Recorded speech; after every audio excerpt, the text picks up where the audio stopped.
I mean, the Palestinians are absolutely entitled to feel enraged by the lack of accountability that Israel is granted.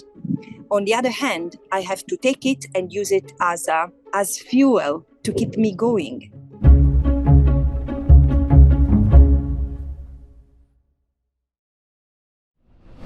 In a recent tweet, you called the Israeli attack on Gaza a flagrant act of aggression. You called it illegal, immoral, and irresponsible. In those 3 days, as you know, at least 45 Palestinians were killed, including 16 children. So now what? I mean, what do you think should happen next? The act is illegal because in order to use force under international law, either you are responding to an attack or you are authorized by the UN Security Council. And neither of these conditions were met in this case. Particularly in this case, even Israeli analysts agreed that there were no threats posed to Israel. And in any case, in international law, there is not such a thing like preventive self-defense. Self-defense is only justified to respond to a concrete threat, to an attack, to another use of force. Ukraine has the right to self-defense. And then I also said that it was immoral because it was an attack on Gaza, which from 2009 has suffered already 4 large-scale military operations, 4 wars. And this was the 5th. And I also said that this attack is irresponsible because, of course, Israel knew very well through this airstrike, they would have provoked a retaliation from armed groups in Gaza. And we know the means these armed groups have are not as sophisticated as the military equipment that Israel disposes of, which, by the way, clearly targets people indiscriminately, as the 46 people who lost their life, 15 of whom are children, testify. Accountability is needed. Who's responsible for this particular attack should pay. You mentioned accountability, but we've seen how the Israeli government reacts to these kind of calls. I mean,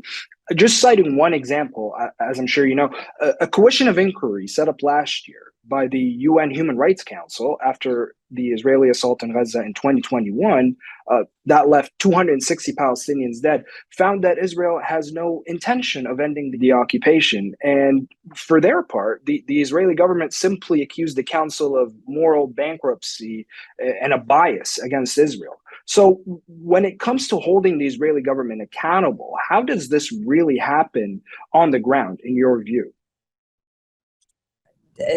This is the problem, because in fact there is ironclad support for Israel from the major forces in the UN. Think of the US veto in the Security Council.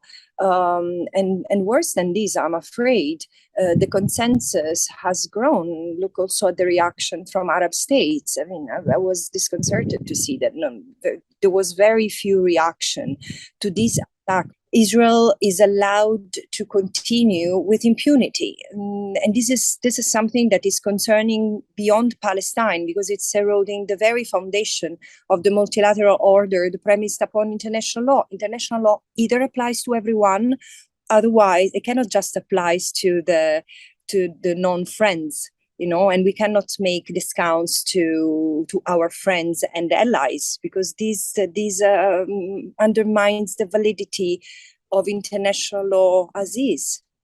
Well, part of your mandate is to investigate human rights violations in the occupied Palestinian territories from 1967 onwards. Now, how far do you believe your reports and findings will go inside the UN, given the fact that different Israeli governments refuse to engage with the UN, their reports or their resolutions? And this is part of the problem, the fact that the Israeli government refuses to engage. So again, this exceptionalism to Israel and this condoning every choice of Israel, whether to cooperate or not to cooperate, it's a blow in the face of the system itself. And again, it gives a carte blanche, so to say, to others who want to walk the same path of impunity and non-compliance. So will you be doing anything differently, do you think?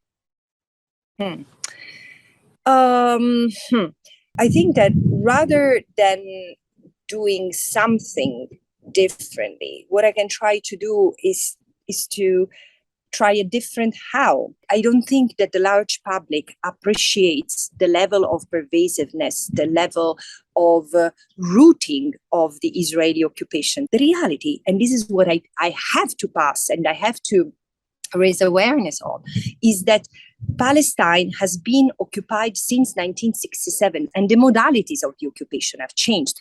And actually, the situation has gone even worse than it was in 1967, up to the point that there are a number of, actually an increasing number of human rights observers from civil society and the UN as well, including my predecessor, Michael Link, who have denounced the reality on the ground as apartheid. Although the situation on the ground has reached probably the worst point ever in its history, at the same time, I see the signs of a new solidarity emerging in support of justice and legality in occupied Palestine. On a personal note, I also want to ask you about earlier in the year when it was first announced that you'll be taking on this position as Special Rapporteur. Israel's ambassador to the UN called you an activist and that you advocate for Israel's destruction. Other pro-Israeli voices called you unfit and labeled you as an activist for Palestinians. This looks like some sort of effort to discredit you before even starting. How do you react to this? Do you feel that this, or there was maybe a targeted campaign against you from the very start? Yes, of course. When it became clear that there was first on the list of the chosen people by the Human Rights Council, the attacks became more targeted on me. They were severe, and actually they were more. Most of the accusations entail also serious claims like anti-Semitism, which is something I firmly refute. Was I expecting this? Yes, of course, because targeting those who stand on for justice and legality in Palestine get targeted in this way. But this is a strategy to deflect the attention from the situation on the ground. So am I an activist? I'm a militant jurist. I'm someone who loves her profession, and I believe that justice is for everyone, or otherwise it's for no one. It's been 15 years since the blockade of Gaza. Do you have any particular views moving forward on how this siege can end, or how can it be lifted?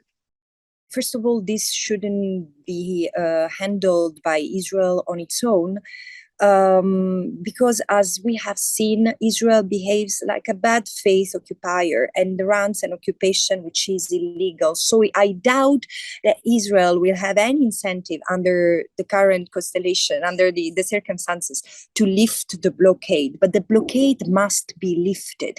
So the United Nations should act as an oversight mechanism over a truce that leads to the proper lifting of the blockade. I appreciate the security concern and the right of Israel to protect its citizens, but I'm also cognizant that without ensuring safety and security of the Palestinians, being them in Gaza or being them in the West Bank, this will be very difficult. Once the Palestinians are afforded the possibility to resume a normal life, the situation, the tensions will diffuse. And of course, there should be an oversight mechanism accompanying this process, but it cannot be left to Israel only.